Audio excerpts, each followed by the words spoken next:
Salam Purwacaraka. Pemirsa yang berbahagia dimanapun Anda berada, kali ini kita akan membahas tentang tari kreasi. Adapun tujuan dari pembelajaran tari kreasi ini adalah peserta didik mampu menggali makna dan simbol pada tari kreasi ke dalam bentuk karya seni pertunjukan. Sebelum kita masuk kepada topik bahasan yaitu tari kreasi, kita akan membahas tentang klasifikasi tari. Jadi klasifikasi tari di sini menurut Sudarsono, tari itu ada tari tradisional. Nah, tari tradisional dibagi lagi menjadi 3, yaitu yang pertama tari primitif, kemudian ada tari rakyat, kemudian ada tari klasik. Dan klasifikasi tari yang kedua yaitu tari non-tradisional, yang terdiri dari tari kreasi baru, tari modern, tari postmodern, dan tari kontemporer. Dan kemudian kita lanjut kepada definisi. Tari tradisional itu pengertiannya adalah tari yang tumbuh dan berkembang di kalangan masyarakat yang memiliki alam pemikiran tradisional. Cirinya percaya kepada kekuatan supranatural, percaya kepada mitologi, kekuatan binatang totem, dan roh leluhur. Kemudian definisi tari non-tradisional, yaitu jenis tari yang tumbuh dan berkembang di kalangan masyarakat yang tidak taat kepada pola hidup dan kebiasaan turun-temurun dan memiliki pola hidup berciri modern. Nah, kemudian ada tari primitif, ini bagian dari tari tradisional. Adapun definisinya yaitu tari yang memiliki ciri bentuk gerak, iringan, rias, dan busana yang bersahaja. Selanjutnya bagian dari tari tradisional adalah tari rakyat. Nah, tari rakyat adalah tari hasil garapan rakyat yang memiliki ciri penyajian yang sederhana dan masih berpijak pada unsur budaya tradisional. Kemudian bagian tari tradisional yang ketiga ada tari klasik. Definisinya, tari yang semula tumbuh dan berkembang di istana dalam kalangan raja dan bangsawan, mencapai kristalisasi artistik yang tinggi dan telah pula menempuh perjalanan sejarah yang cukup panjang sehingga memiliki nilai tradisi. Dan kemudian definisi tari kreasi baru. Ini bagian dari tari non-tradisional. Jadi tari kreasi baru itu adalah jenis tari tradisional yang dimodifikasi menjadi bentuk baru. Ciri tari kreasi baru adalah pola dan unsur-unsur tari tradisional masih jelas terlihat, namun di bagian-bagian tertentu diberi bentuk baru. Kemudian yang kedua ada tari modern. Tari modern adalah jenis tari yang tumbuh dan berkembang mulai tahun 1890 dan berlangsung sampai dengan sekitar tahun 1945-an.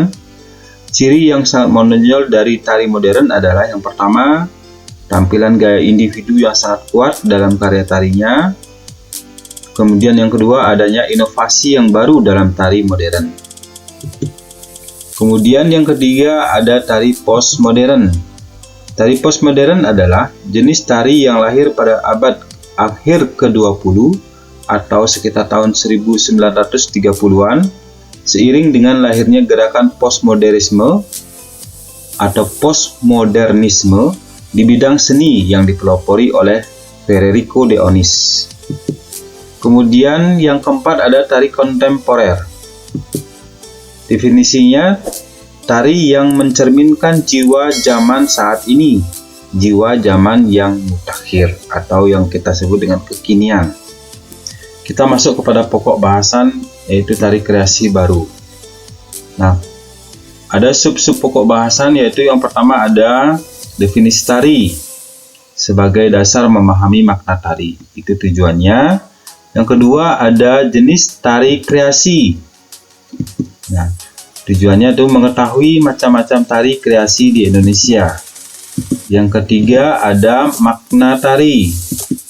Nah, makna tari di sini adalah berdasarkan fungsi di masyarakat. Kemudian yang keempat itu ada makna tari yang dalam pengertiannya adalah yang kita cari adalah unsur-unsur tari kreasi. Baik, kita masuk kepada definisi tari. Jadi definisi tari secara umum itu tari adalah ekspresi jiwa manusia yang disampaikan dalam bentuk gerak tubuh. Nah, di sini masih umum ya saya bilang, karena hanya ekspresi jiwa manusia. Nah, di sini sudah ada ekspresi jiwa manusia, kemudian yang disampaikan dalam bentuk gerak tubuh. Nah, gerak tubuh itu ada bermacam-macam, ada meloncat, melompat, melayang, atau sebagainya ya. Nah, kemudian yang mengkhusus di sini sekarang saya sampaikan ada menurut para ahli, yaitu Bapak Sudarsono menyampaikan tari adalah seni tari sebagai ekspresi jiwa manusia yang diungkapkan melalui gerakan ritmis yang indah. Nah, di sini sudah ada kata ritmis. Di sini sudah ada kata ritmis. Ritmis ini maksudnya ada pola. Di sini pola. Kemudian indah. Indah ini pasti sudah enak dilihat ya. Orang yang menonton menjadi suka, senang, bahagia. Dan kemudian ada ekspresi jiwa manusia. Ekspresi jiwa manusia di sini maksudnya adalah ungkapan. Ekspresi ini ungkapan, ya, ungkapan dari koreografer tari. Nah, kemudian setelah itu kita lanjut kepada para ahli yang Church. Definisi tari menurut Church, tari adalah ungkapan seseorang melalui gerak berirama dalam kurung ritmis yang memiliki nilai estetika atau keindahan. Nah, di sini saya kira hampir sama ya, karena ungkapan seseorang di sini sama dengan ekspresi jiwa manusia. Kemudian melalui gerak berirama ritmis, ada polanya. Di sini ritmis juga ada. Kemudian yang memiliki nilai estetika indah, ya, keindahan atau keindahan. Ini hampir sama. Kemudian ada Hawkins. Dari Hawkins, tari itu merupakan suatu ekspresi perasaan manusia. Jadi yang diubah ke dalam sebuah imajinasi, di sini kurang i ya. Imajinasi ke dalam bentuk media gerak, yang sehingga gerak yang disimbolis tersebut sebagai ungkapan si penciptanya. Jadi sini ada ekspresi, kita lihat ada ekspresi sama, kemudian perasaan manusia, ekspresi perasaan manusia ini sama, ekspresi jiwa manusia, ungkapan seseorang hampir sama, yang diubah ke dalam sebuah imajinasi. Nah, jadi imajinasi itu pemikiran ke dalam bentuk media gerak. Nah, media gerak di sini ya hampir sama melalui gerak. Nah, kemudian sehingga gerak yang disimbolis tersebut sebagai ungkapan si penciptanya. Itu adalah tari, itu adalah ungkapan dari koreografer pencipta, ini koreografernya ya. Jadi itu definisi tari secara umum dan menurut para ahli. Dan kita lanjut kepada pokok bahasan tari sebagai media komunikasi. Nah, kenapa tari sebagai media komunikasi dikatakan ya? Jadi tari itu dikatakan sebagai media komunikasi karena gerakan yang terdapat dalam suatu tarian memiliki makna yang menyatu dengan elemen lain seperti iringan tari, tata rias, busana, properti, sehingga gerak tersebut menjadi media komunikasi yang bersifat multikultural dan multilingual. Jadi multikultural di sini adalah budaya yang banyak ya, yang multi, kemudian multilingual bahasa yang banyak juga. Jadi melalui iringan tari, misalnya kalau kita mendengar gamelan di Bali gong, misalnya gender, oh ini dari Bali. Kemudian mungkin kita mendengar musikan gamelan Jawa, pasti kita ini tari Jawa. Nah, kemudian tata rias juga seperti itu, memiliki ciri khas masing-masing. Nah, kemudian itu secara multikultural. Kemudian multilingual, misalnya iringannya, suasananya laut, tata riasnya, misalnya penari kalau di Bali ada tari nelayan, di sana pasti membawa properti ya, itu namanya dungki atau tempat ikan. Jadi penonton sudah mentafsir, oh di sini adalah tarian nelayan. Nah, disinilah menjadi komunikasi apa yang ingin diungkapkan oleh seorang koreografer. Dan kita masuk kepada pokok bahasan memahami tari kreasi. Nah, salah satu tujuan diciptakannya tari kreasi baru menurut Sudarsono adalah menghasilkan tari tradisional yang dapat ditonton oleh siapa saja, kapan saja, dan di mana saja. Ya, itu dari tujuan adanya tari kreasi. Dan selanjutnya, modifikasi bentuk tari terlihat dari susunan geraknya. Nah, kenapa dikatakan tari kreasi gitu? Modifikasi bentuk tari terlihat dari susunan gerak, variasi gerak, durasi waktu, ritme dan tempo iringan, atau tata rias dan busana, atau unsur-unsur tari tradisional lainnya. Jadi itu ada modifikasi semua, ada pembaharuan. Nah, dari koreografer memiliki kebebasan, ya, kebebasan untuk mengekspresikan idenya dalam gerak, karena tidak adanya aturan yang mengikat dalam penciptaan tari kreasi. Kita lanjut kepada pokok bahasan karakteristik tari kreasi. Nah, karakteristik di sini lebih kepada ciri. Nah, ciri tari kreasi baru adalah pola dan unsur-unsur tari tradisional masih jelas terlihat, namun di bagian-bagian tertentu diberi bentuk baru. Nah, itu karakteristiknya. Ada tari kreasi yang berasal dari tari daerah, namun dikemas dan dimodifikasi menjadi bentuk tari baru. Nah, di sini tari yang berpolakan tari tradisi. Kemudian tari kreasi memiliki aturan, meski penerapannya tidak sama antara daerah satu dengan yang lain. Gerakan pada tari kreasi lebih luas. Ya, gerakan pada tari kreasi lebih luas dan fleksibel sesuai imajinasi, ekspresi, eksplorasi koreografer. Selanjutnya kita masuk kepada pokok bahasan jenis tari kreasi. Itu yang pertama ada tari kreasi berpolakan tradisi. Nah, apa tari kreasi berpolakan tradisi? Maksudnya suatu karya tari baru yang terinspirasi dari tari tradisional yang ada di lingkungan sekitarnya, serta menggunakan pola tradisi dalam penciptaannya. Nah, di sini sudah jelas terlihat terinspirasi dari tari tradisional.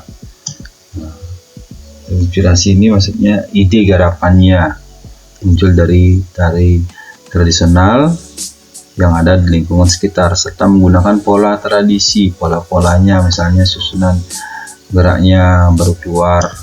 Kemudian kita lanjut kepada pembahasan tari kreasi tidak berpolakan tradisi, ya, tidak berpolakan tradisi.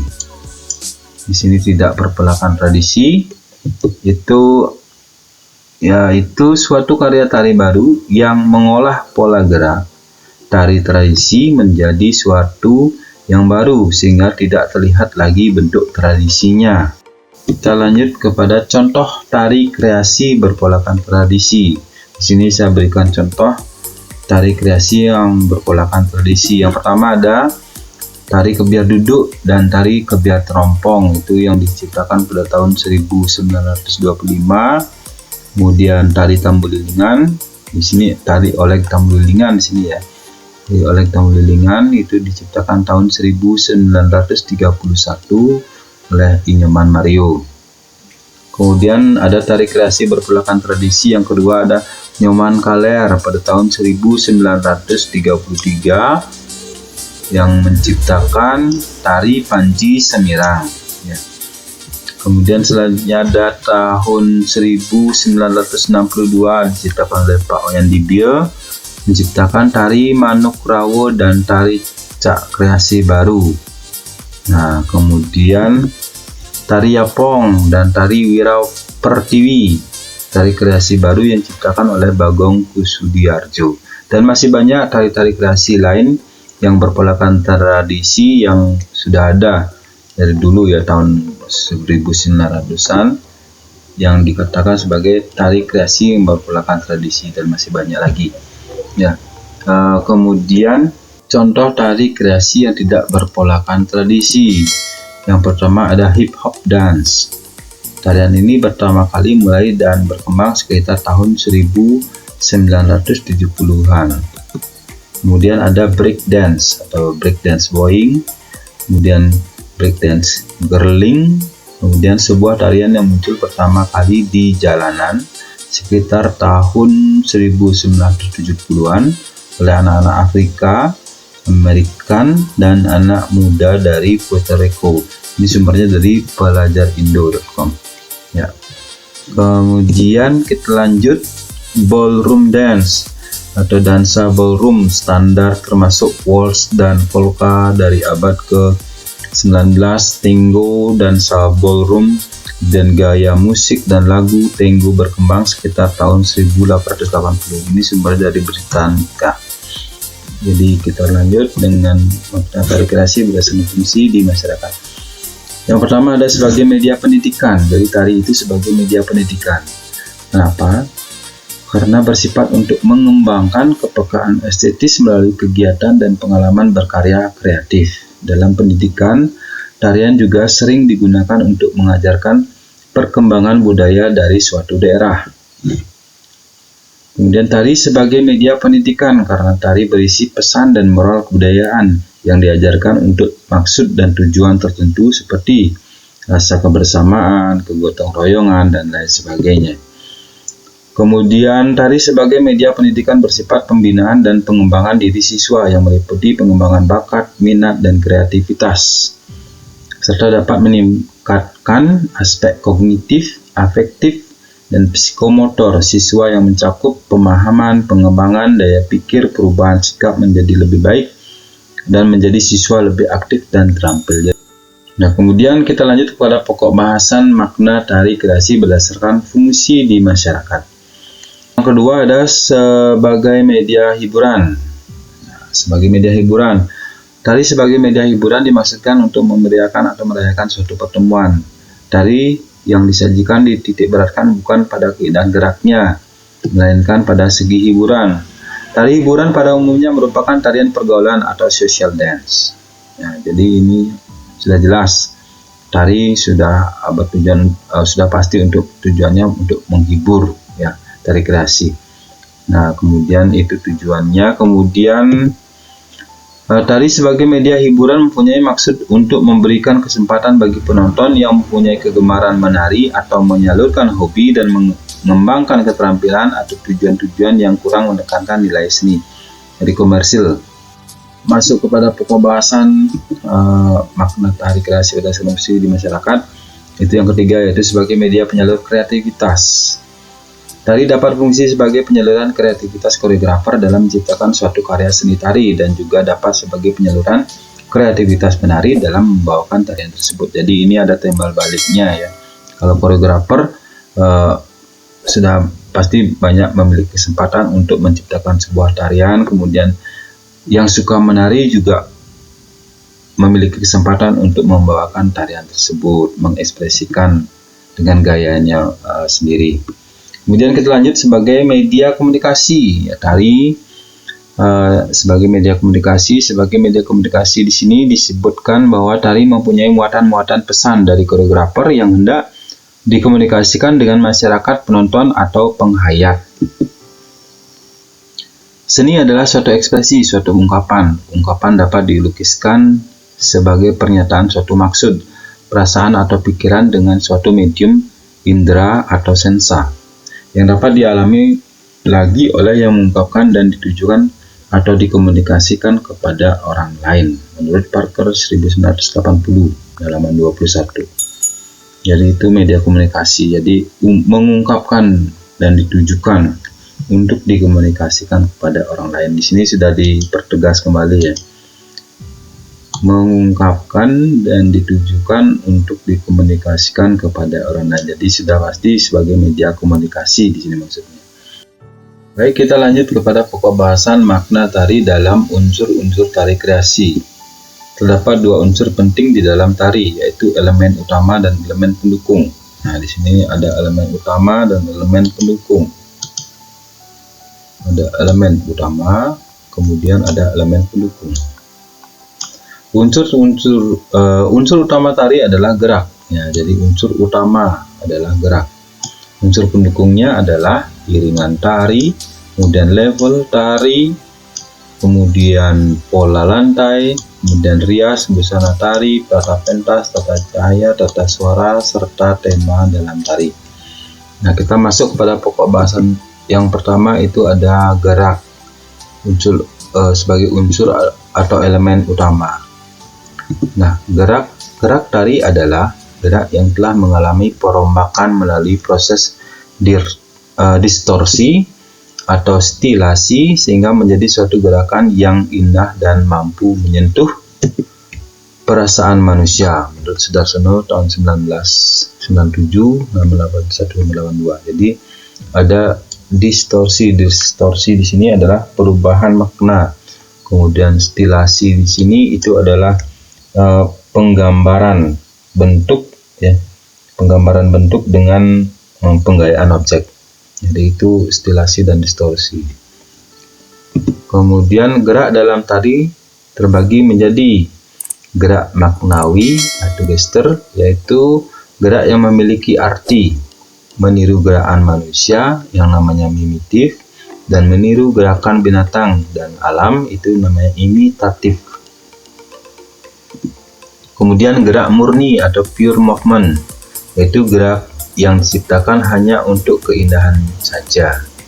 Jadi sini ada gerak maknawi dan gerakan murni. Baik, kita lanjut kepada pokok bahasan makna tari dalam unsur tari kreasi, yang termasuk adalah elemen pendukung. Yang pertama ada iringan tari. Iringan di dalam tari memegang peranan penting. Tari dan iringan tidak dapat dipisahkan satu sama lain karena keduanya berasal dari sumber yang sama, yaitu dorongan atau naluri ritmis. Jadi iringan tari itu ada dua, iringan tari, iringan internal dan iringan eksternal. Iringan internal ini berasal dari penari sendiri, kemudian eksternal itu melalui dari alat, ya. Kemudian musik dalam tari dapat memberikan keselarasan, keserasian, dan keseimbangan yang dipadukan menjadi satu kesatuan yang hidup. Kita lanjut kepada pokok bahasan yang kedua, yaitu level dalam tari. Level adalah tinggi rendahnya penari dalam melakukan gerakan. Level dalam gerak tari dibedakan menjadi 3 bagian, yaitu ada level tinggi, sedang, dan rendah. Kemudian yang ketiga, pola lantai dalam tari. Nah, pola lantai sering disebut juga dengan desain lantai, yaitu desain lantai adalah garis-garis lantai yang dilalui oleh seorang penari atau garis-garis di lantai yang dibuat oleh formasi penari kelompok.